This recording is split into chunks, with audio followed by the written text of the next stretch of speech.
Spousal support is often an issue in a dissolution of marriage action. Spousal support has two components.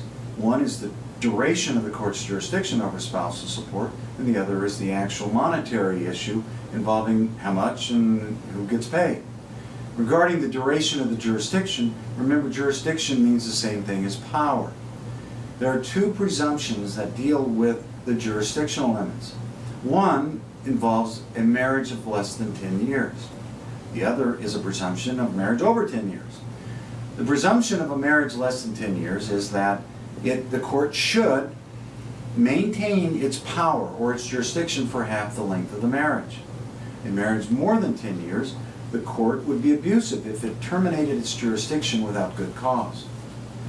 In terms of the money aspects of spousal support, at the initial stages where one spouse is attempting to get temporary orders of spousal support through a process called a request for orders, or you'll hear the term RFO, the court may use, and I say that may because the court has discretion, the court may use the guideline that is used in child support matters.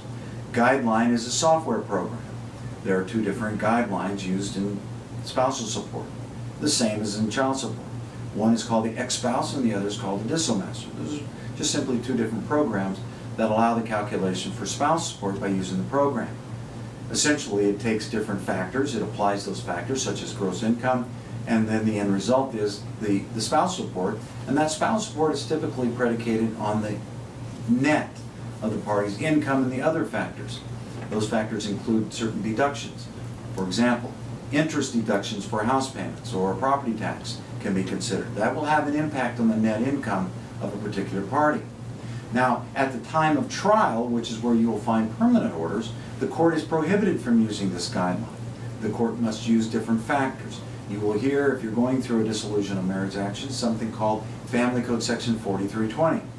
Family Code Section 4320 has approximately 10-15 types of elements that are considered by the court, and the court must apply facts to these particular elements. Such things as the standard of living, ability of one party, the need of another party, the needs of the party. But it always goes back to the date of the separation, and around that time frame. It usually does not consider the current aspects because standard of living is what was essential in the time of the marriage. These are basic principles that apply to the issue of spousal support.